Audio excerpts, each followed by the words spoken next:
آج کے اس تفصیلی جائزے میں ہم ایک ایسی چیز پر بات کریں گے جس کا سامنا ہم سب کو ہی روزانہ ہوتا ہے۔ مطلب کبھی ڈرائنگ روم کی کسی نشست میں اور کبھی دفتر کی میٹنگ میں۔ اور سب سے بڑھ کر وہ خاندانی واٹس ایپ گروپس میں۔ بالکل، خاندانی واٹس ایپ گروپس۔ ہوتا کچھ یوں ہے کہ ایک نہایت عام سی بات یا کوئی سادہ سی خبر شیئر کی جاتی ہے اور دیکھتے ہی دیکھتے وہ ایک باقاعدہ مہا-زرائی میں بدل جاتی ہے۔ ایسا ہی ہے، اور انسان سوچتا رہ جاتا ہے کہ بات شروع کہاں سے ہوئی تھی۔ تو آج ہم محمد فاروق راشد، جو کہ ایک کالم نگار اور انسانی نفسیات کے طالب علم ہیں، ان کی تحریروں کی روشنی میں یہ کھوج لگائیں گے کہ انسان کے لیے ہر بحث میں ہر قیمت پر خود کو درست ثابت کرنا آخر اتنا ضروری کیوں ہو جاتا ہے۔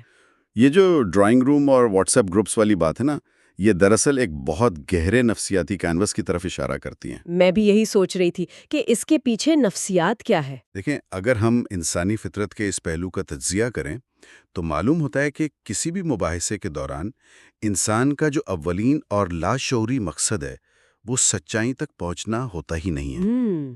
تو پھر مقصد کیا ہوتا ہے؟ کیا صرف جیتنا؟ بالکل، انسانی ذہن کی وائرنگ کچھ اس طرح کام کرتی ہے کہ وہ اختلاف کو معلومات کے تبادلے کے طور پر نہیں لیتا، بلکہ اپنی بقا کے ایک چیلنج کے طور پر دیکھتا ہے۔ یعنی انا یا ایگو فوراً ایک دفاعی حصار قائم کر لیتی ہے۔ اور ہم لاشعوری طور پر یہ طے کر لیتے ہیں کہ اس گفتگو کا اختتام کسی نئے انکشاف پر نہیں ہونا چاہیے، بلکہ ہماری فتح پر ہونا چاہیے۔ صحیح کہا آپ نے، ہم اسے اپنی ذات کا مسئلہ بنا لیتے ہیں۔ اور یہاں ایک اور پہلو بھی ہے جو فاروق صاحب کی تحریر سے سامنے آتا ہے۔ مطلب یہ بات بڑی حیران کن ہے کہ جب کوئی شخص کسی رائے سے اختلاف کرتا ہے تو ہم اسے محض چیزوں کو دیکھنے کا ایک مختلف زاویہ کیوں نہیں سمجھ پاتے؟ کیونکہ ہم اپنے خیالات کو اپنا وجود سمجھنے لگتے ہیں۔ بالکل، اور ایک عام سا اختلاف اچانک ذات پر حملہ بن جاتا ہے۔ ایسا لگتا ہے جیسے اگر کسی نے ہماری رائے کو غلط کہہ دیا تو اس نے ہماری پوری شخصیت، ہماری ذہانت اور ہمارے وجود کا ہی انکار کر دیا ہو۔ ہاں، یہ ذاتی جنگ بننے کا عمل اسی وقت شروع ہوتا ہے جب ہم نظریات اور اپنی ہستی کو ایک ہی چیز سمجھنے لگتے ہیں۔ حالانکہ اختلاف رائے کا مقصد کسی کی ذات کو نیچا دکھانا تو نہیں ہوتا۔ ظاہر ہے، انسان اپنے خیالات کے ساتھ اتنی گہری جذباتی وابستگی قائم کر لیتا ہے کہ خیال پر ہونے والی تنقید اسے اپنے جسم پر لگنے والی چوٹ محسوس ہوتی ہے، اور یہی وہ مقام ہے جہاں سے منطق اور دلیل رخصت ہونا شروع ہو جاتے ہیں۔ اور شائستگی بھی ختم ہو جاتی ہے، ہم اونچی آواز میں بولنے لگتے ہیں۔ بالکل، اس ساری کیفیت میں ایک بنیادی اصول بڑی آسانی سے فراموش کر دیا جاتا ہے، اور وہ یہ ہے کہ سچائی مکمل طور پر خود مختار ہوتی ہے۔ سچائی کو انسان کی وکالت یا اس کے غصے کی قطعی ضرورت نہیں ہوتی۔ یہ بات بہت اہم ہے۔ سچ اپنی جگہ پر مضبوطی سے قائم رہتا ہے، چاہے کوئی اسے تسلیم کرے یا اس کا شدت سے انکار کرے۔ ایسا ہی ہے، سچ کو ہماری تائید نہیں چاہیے ہوتی۔ لیکن دیکھیں، یہ بات ہضم کرنا تھوڑی مشکل اس لیے بھی ہے کیونکہ معاشرے میں اکثر یہ سکھایا جاتا ہے کہ جو سچ ہے اسے ثابت کرنے کے لیے لڑنا پڑتا ہے۔ مطلب یہ سوچ بڑی عام ہے کہ اگر کسی بات کو زور لگا کر ثابت نہ کیا جائے تو وہ غلط سمجھی جائے گی۔ یہ ایک بہت بڑی غلط فہمی ہے جس نے ہمیں الجھا کر رکھا ہوا ہے۔ جی، اور اگر ہم تاریخ کا مطالعہ کریں تو ایک حیران کن پیٹرن نظر آتا ہے۔ تاریخ میں ایسی بے شمار مثالیں موجود ہیں جہاں اکثریت بالکل غلط راہ پر تھی اور اقلیت یا بعض اوقات کوئی ایک اکیلا انسان بالکل درست تھا۔ سچائی کا انحصار کبھی بھی تعداد یا شور مچانے والوں کے ہجوم پر نہیں رہا۔ اور ہمارے ذرائع میں اس حوالے سے بانی پاکستان محمد علی جناح کی ایک انتہائی طاقتور مثال موجود ہے۔ ہاں، اس تاریخی مثال کے پہلو بہت وسیع ہیں۔ آپ 1940 کی دہائی کے اس مخصوص وقت کا تصور کریں جب برِ صغیر کا سیاسی ماحول شدید تناؤ کا شکار تھا۔ برطانوی سامراج کا دباؤ تھا، مخالف سیاسی جماعتوں کی بے پناہ طاقت تھی، اور خود اپنوں کے اندر موجود شکوک و شبہات بھی تھے۔ اس شدید دباؤ کے ماحول میں محمد علی جناح نے اپنا موقف دنیا کے سامنے پیش کیا۔ ان کے ارد گرد موجود بڑے بڑے رہنما ان سے شدید اختلاف کر رہے تھے۔ تو اگر وہ ہر اختلاف کرنے والے کے ساتھ ایک ذاتی جنگ شروع کر دیتے یا ہر محفل میں اپنی انا کی تسکین کے لیے بحث میں الجھ جاتے، تو کیا وہ اپنی تمام تر توانائیاں اس عظیم مقصد کے لیے بچا پاتے؟ یقیناً نہیں۔ اور یہی ان کی شخصیت کا وہ پہلو ہے جو ہماری آج کی گفتگو کے بالکل مرکز میں ہے۔ انہوں نے کبھی اپنے سیاسی یا نظریاتی اختلاف کو گلی محلے کی لڑائی نہیں بننے دیا۔ انہوں نے دلیل کا راستہ اپنایا اور اپنا وقار برقرار رکھا۔ انہوں نے اس بات کا انتظار نہیں کیا کہ پہلے تمام لوگ ان سے متفق ہو جائیں اور ان کی تعریف کریں، تب وہ آگے بڑھیں گے۔ اگر وہ اس بات کے منتظر رہتے کہ اکثریت ان کی تائید کرے تو تاریخ کا دھارا کچھ اور ہی ہوتا۔ اور یہی وہ مقام ہے جہاں سے ایک نیا تصور ابھرتا ہے، جو ہمارے روزمرہ انسانی رشتوں کے لیے ایک بہت بڑا سبق ہے۔ اسے یوں سمجھا جا سکتا ہے کہ ایک لکیر کھینچ کر درست ہونا اور خود کو درست ثابت کرنے کے درمیان فرق واضح کیا جائے۔ واہ، یہ درست ہونا اور درست ثابت کرنے کا جو فرق ہے یہ بہت دلچسپ ہے۔ بظاہر تو یہ دونوں ایک جیسے لگتے ہیں۔ بظاہر ایک جیسے لگتے ہیں، لیکن ان کے اثرات بالکل متضاد ہیں۔ درست ہونا ایک معروضی حقیقت ہے، ایک سچائی ہے، لیکن ہر حال میں خود کو درست ثابت کرنے کی جو ضد ہے وہ انسان کو غیر منصفانہ بنا دیتی ہے۔ میں اس تصور کو ایک روزمرہ کی مثال سے واضح کرنا چاہوں گی۔ فرض کریں دو لوگ ایک گاڑی میں سفر کر رہے ہیں۔ ڈرائیور کو یقین ہے کہ منزل کا راستہ دائیں طرف ہے، جبکہ ساتھ بیٹھا شخص بضد ہے کہ راستہ بائیں طرف ہے۔ اچھا، تو اب درست ہونا کیا ہے؟ درست ہونا یہ ہے کہ ڈرائیور کو حقیقت معلوم ہے اور وہ جانتا ہے کہ دائیں مڑنا ہی صحیح ہے، لیکن خود کو درست ثابت کرنا یہ ہے کہ وہ گاڑی کو بیچ سڑک پر روک دے، انجن بند کر دے اور بحث شروع کر دے۔ بالکل، وہ اپنے ساتھی سے طویل بحث شروع کر دے، اس پر غصہ کرے اور تب تک وہاں سے نہ ہلے جب تک دوسرا شخص ہار نہ مان لے۔ اس ضد کا نتیجہ یہ نکلتا ہے کہ دونوں منزل پر پہنچنے کے بجائے سڑک پر ہی کھڑے رہ جاتے ہیں۔ سفر برباد ہو جاتا ہے۔ اس گاڑی کی مثال نے صورتحال کی بالکل صحیح منظر کشی کی ہے۔ جب ہم اس دوسری کیفیت میں داخل ہوتے ہیں جہاں اپنی بات منوانا زندگی موت کا مسئلہ بن جاتا ہے، تو ہم سننے کی صلاحیت کھو دیتے ہیں۔ بالکل، انسان کے اندر سے دوسروں کو سننے اور سمجھنے کی صلاحیت یکسر ختم ہو جاتی ہے۔ ماہرین نفسیات بتاتے ہیں کہ ذہن ایک وقت میں دو کام نہیں کر سکتا، وہ یا تو سیکھ سکتا ہے یا پھر حملہ کر سکتا ہے۔ تو جب ضد آ جاتی ہے تو سوچنے سمجھنے والے حصے کا کنٹرول ختم ہو جاتا ہے اور جذبات حاوی ہو جاتے ہیں۔ اور اسی لیے ایسی بحثوں میں دلائل کمزور پڑنے لگتے ہیں اور آوازیں بلند ہونا شروع ہو جاتی ہیں۔ یہ تو طے ہو گیا کہ جذبات منطق کو کھا جاتے ہیں اور انسان صرف جوابی حملہ کرنے کی پوزیشن میں آ جاتا ہے۔ لیکن پھر اس صورتحال میں صحیح راستہ کیا ہے؟ صحیح راستہ دراصل ایک نہایت سادہ اور خوبصورت تصور میں پنہان ہے، اور وہ ہے اعتدال اور منصفانہ طرز زندگی۔ انصاف کا تقاضا ہے کہ جب کوئی دوسرا بات کر رہا ہو تو اسے پورے دھیان اور کھلے ذہن کے ساتھ سنا جائے، اور اگر واقعی اس کی بات میں کوئی وزن ہے تو اسے تسلیم کر لیا جائے۔ اعتدال کا یہ تصور ہمیں ایک بہت ضروری توازن سکھاتا ہے۔ اپنی کسی سوچی سمجھی رائے پر قائم رہنا اور اس کا دفاع کرنا بالکل درست ہے، اس میں کوئی برائی نہیں ہے۔ مگر اپنی رائے کو اپنی ہستی کا واحد ستون بنا کر ضد پر اترانا نقصان دہ ہے۔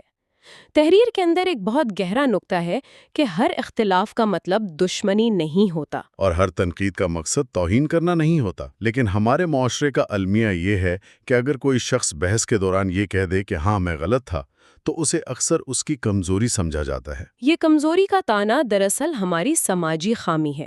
حالانکہ اپنی غلطی مان لینا کمزوری ہرگز نہیں ہے، یہ تو انسان کی پختگی اور مضبوطی کی علامت ہے۔ اپنی غلطی تسلیم کرنے کے لیے ایک بہت بڑے حوصلے کی ضرورت ہوتی ہے۔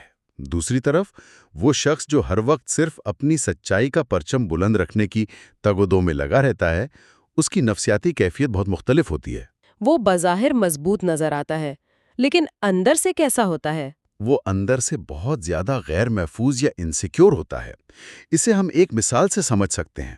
جس طرح ایک کچے مکان کی دیواریں کمزور ہوں تو انسان ہر گزرنے والی ہوا کے جھونکے سے ڈرتا ہے کہ کہیں یہ دیواریں گر نہ جائیں۔ تو وہ شخص بھی اسی طرح اپنے خیالات کے کچے مکان میں بیٹھا ہوتا ہے۔ بالکل، اس کے لاشعور میں یہ خوف ہر وقت موجود رہتا ہے کہ اگر کسی ایک جگہ پر بھی اس کی رائے کو رد کر دیا گیا تو اس کی اہمیت ختم ہو جائے گی، لوگ اس کی عزت کرنا چھوڑ دیں گے۔ جس کی دلیل کمزور ہوتی ہے وہ چھینک کر اور شور مچا کر اس کی حفاظت کرنے کی کوشش کرتا ہے۔ ایسا ہی ہے۔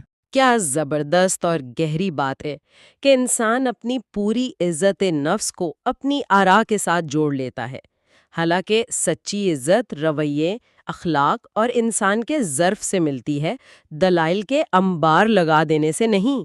اور یہی بات ہمیں موجودہ دور کے سب سے بڑے میدان جنگ کی طرف لے جاتی ہے۔ یعنی سوشل میڈیا کی دنیا؟ بالکل۔ سوشل میڈیا آج کل تنوع اور مختلف سوچ کو برداشت کرنے کا مادہ جیسے ختم ہی ہوتا جا رہا ہے۔ حالانکہ اختلاف اور تنوع تو زندگی کا حسن ہے۔ اگر دنیا کے سارے انسان ایک ہی طرح سوچنے لگیں، سب کی پسند ناپسند ایک جیسی ہو جائے، تو ترقی اور جدت تو بالکل ہی ختم ہو جائے گی۔ سوچ کا یہی تنوع ہی تو معاشرے کو آگے بڑھنے کا راستہ دکھاتا ہے۔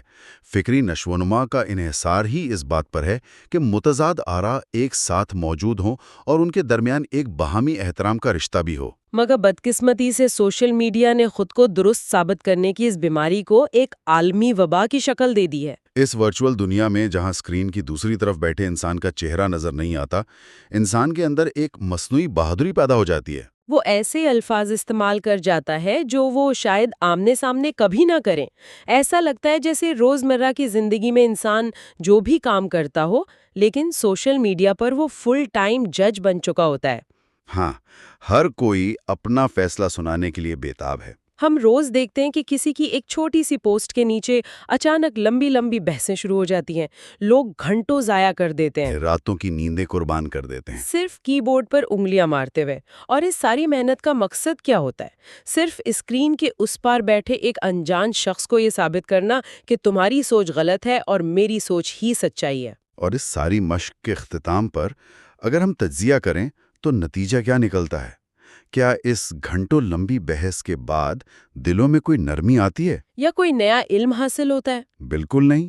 زیادہ تر اس کا حتمی نتیجہ یہی نکلتا ہے کہ فاصلے مزید بڑھ جاتے ہیں، پرانے تعلقات کمزور پڑ جاتے ہیں اور دلوں میں بلا وجہ کی رنجش پیدا ہو جاتی ہے۔ یہ توانائی اور وقت کا ایک بہت بڑا ضیاع ہے۔ تو اب سوال یہ پیدا ہوتا ہے کہ اس ذہنی تناؤ اور اس سائیکل کو توڑا کیسے جائے؟ ہمارے ذرائع اس حوالے سے ایک بہت ہی خوبصورت طرز عمل متعارف کرواتے ہیں، اور وہ ہے عاجزی، یعنی ہیوملٹی۔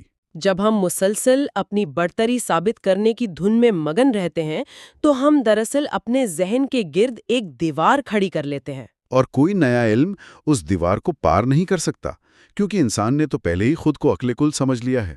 تو سیکھنے کے لیے اس دیوار کا گرنا ضروری ہے۔ سیکھنے کے عمل کو تاحیات جاری رکھنے کے لیے عاجزی ایک بنیادی شرط ہے، اور یہاں عاجزی کا یہ مطلب ہرگز نہیں ہے کہ انسان احساس کمتری کا شکار ہو جائے۔ یعنی وہ اپنی رائے چھوڑ دے یا دفاع کرنا بند کر دے؟ نہیں، بالکل نہیں۔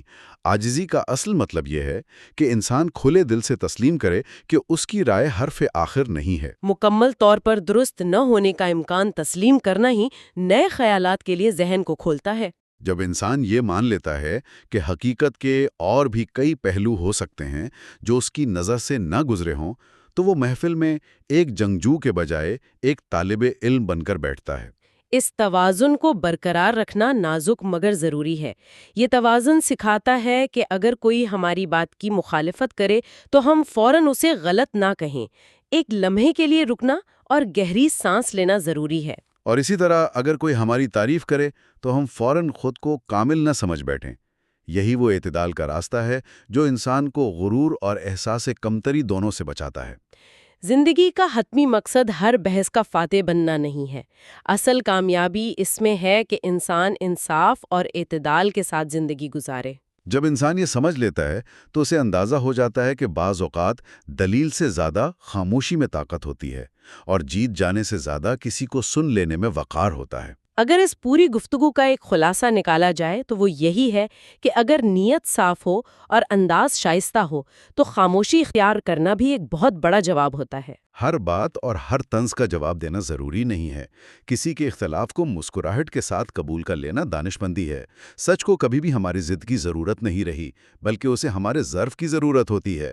اور یہ رویہ انسان کو اس تھکا دینے والے تناؤ سے دور رکھتا ہے جو بحثوں میں پڑھ کر مسلط کر لیا جاتا ہے۔ یہ قیمتی رشتوں کو ٹوٹنے سے بچاتا ہے اور انسان کے اندر کے طالب علم کو زندہ رکھتا ہے۔ یہ ذہنی سکون کا ضامن ہے، فکری جمود سے بچاتا ہے اور زندگی کے آخری لمحے تک کچھ نیا سیکھنے کے قابل بنائے رکھتا ہے۔ اس ساری گفتگو کی گہرائی میں جانے کے بعد ایک نہایت فکر انگیز سوال ابھر کر سامنے آتا ہے جس پر ہمیں غور کرنا چاہیے۔ وہ کیا؟ اگر انسان کی عزت نفس اور اس کی سماجی اہمیت کا انحصار اس کی آرا اور عقل کی برتری پر نہ ہو تو کل صبح سے ہونے والی ہماری گفتگو کا آغاز کتنا مختلف اور پرسکون ہو جائے گا۔ یہ واقعی ایک گہری سوچ ہے۔ کیا یہ ممکن ہے کہ کسی گرما گرم بحث میں سب سے طاقتور جواب کوئی زبردست دلیل نہ ہو، بلکہ پوری سچائی کے ساتھ صرف اتنا کہنا ہو کہ میں نے تو کبھی اس پہلو سے سوچا ہی نہیں تھا؟